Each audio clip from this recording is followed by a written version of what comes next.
Catherine Blanc qui fait son entrée dans ce studio. Catherine Blanc, sexologue et psychanalyste à Paris. Catherine, aujourd'hui, on a un thème sexo du jour, c'est la sexualité après un divorce sur le tard. Catherine, on sait qu'une rupture, c'est toujours un moment difficile, enfin quasiment tout le temps, parce que parfois, quand on choisit, ça peut être libérateur aussi, mais est-ce que c'est le cas aussi vis-à-vis finalement de la sexualité ? Alors d'abord, même quand on choisit, même si ça devient libérateur, c'est toujours difficile de rompre ce que l'on a construit, surtout si on l'a construit sur la longueur des ans. On a construit une famille, donc c'est de toute façon quelque chose de compliqué, qu'on soit celui qui le subit ou celui qui le provoque. Alors évidemment, la sexualité au milieu de tout ça, elle dépendra là pour le coup de savoir si on est celui qui le subit ou celui qui le provoque. Parce que celui qui le provoque se sent suffisamment armé et ambitieux de vie dans un autrement et peut-être un ailleurs déjà programmé, déjà rencontré. Tandis que celui qui le subit, évidemment, il ne vit que la perte avec une idée de dévalorisation de lui et souvent de vide intérieur.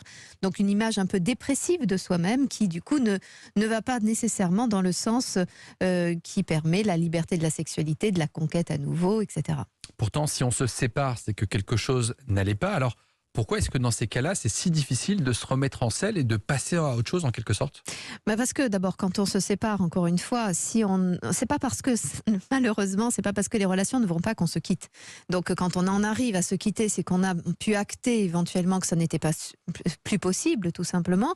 Simplement, il y en a toujours un qui pensait que ça pouvait l'être encore, qui essayait de récupérer les choses et qui mettait une énergie folle dans le fait d'essayer de faire entrer les carrés dans les ronds, au lieu d'ambitionner quelque chose pour soi. Parce que c'est difficile d'aller à la conquête du monde tout seul, de rétrograder financièrement par exemple quand on se sépare, de se retrouver à nouveau à devoir reconquérir le monde alors que du point de vue de la société, on est conçu comme étant déjà un couple ou déjà une famille.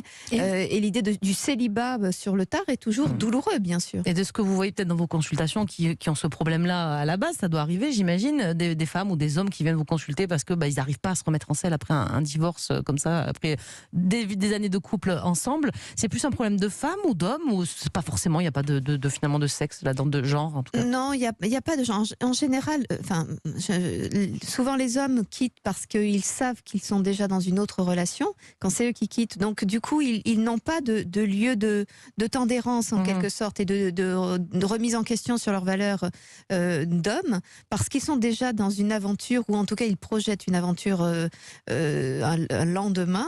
Les femmes, elles, peuvent quitter sans avoir cet écho-là et pas nécessairement avec une ambition de recréer une relation. Et puis après, elles sont confrontées à leur âge, à la peur de ne plus trouver, de ne pas trouver, de ne pas plaire.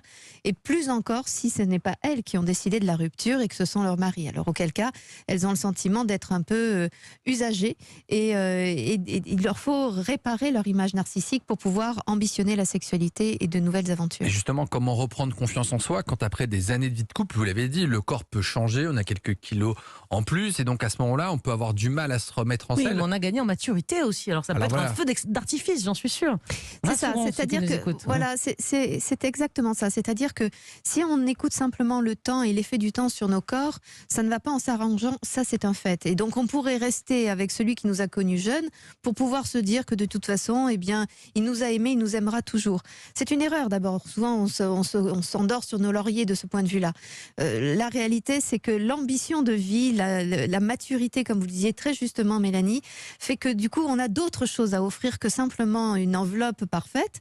Ça ne veut pas dire qu'on ne peut pas en prendre soin, bien évidemment, mais en tout cas ce n'est pas le seul argument de séduction. J'imagine que vous avez des super réussites aussi, des femmes qui se découvrent une nouvelle sexualité, dans laquelle elles sont plus matures, et c'est génial. Bien sûr, il y a même des tas de femmes qui me disent lui c'est facile et pour moi ça va être très dur parce que j'ai 50 ans ou je suis ménopausée ou je ne sais quoi. Et dans la réalité, les grandes gagnantes sont souvent elles, parce que justement elles ont dû se confronter à une restauration de leur image, quand les hommes finalement pour certains sont partis dans le confort d'être sécurisés par de nouveaux bras et sans avoir eu le temps de se re-questionner quant à sa valeur intrinsèque. Donc n'ayons pas d'inquiétude quand une histoire touche à son terme. Elle touche à son terme, c'est donc l'ouverture de nouveaux possibles, mais pour ça il faut évidemment se remonter un petit peu les manches pour restaurer l'image et le regard que l'on a sur soi et sur la vie. Merci beaucoup Catherine pour tous ces